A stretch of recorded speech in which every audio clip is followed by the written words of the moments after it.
You need to hear this if you're following the escalating conflict in the Middle East. The situation is intensifying, and the visuals are nothing short of devastating. If your newsfeed looks like a battlefield, you're not alone.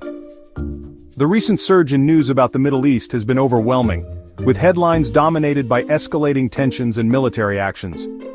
On April 2, 2025, Israel launched significant airstrikes targeting Damascus and Hama in Syria, causing widespread destruction.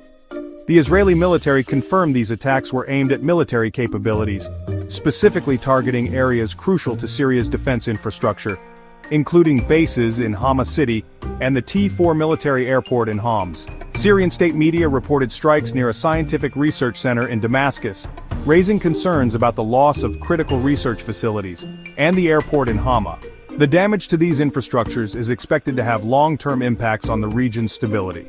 Since the overthrow of Syrian President Bashar al-Assad in December 2024, the political landscape in Syria has been in turmoil. Israel has intensified its military actions in Syria, conducting hundreds of airstrikes to curb the influence of hostile forces. The Syrian Observatory for Human Rights reported over 500 Israeli airstrikes from December 8 to 31, 2024, highlighting the scale of the conflict, and at least 43 attacks in 2025 so far. The frequency of these strikes indicates a persistent and ongoing conflict.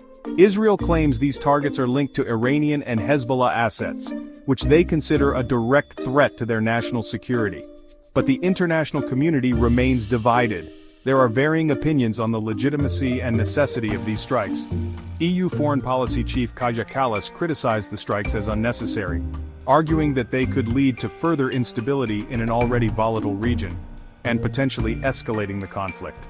The fear is that continued military actions could spiral into a larger regional war. Syria's Ministry of Foreign Affairs has accused Israel of destabilizing the region. They argue that these actions are not justifiable and are causing unnecessary suffering.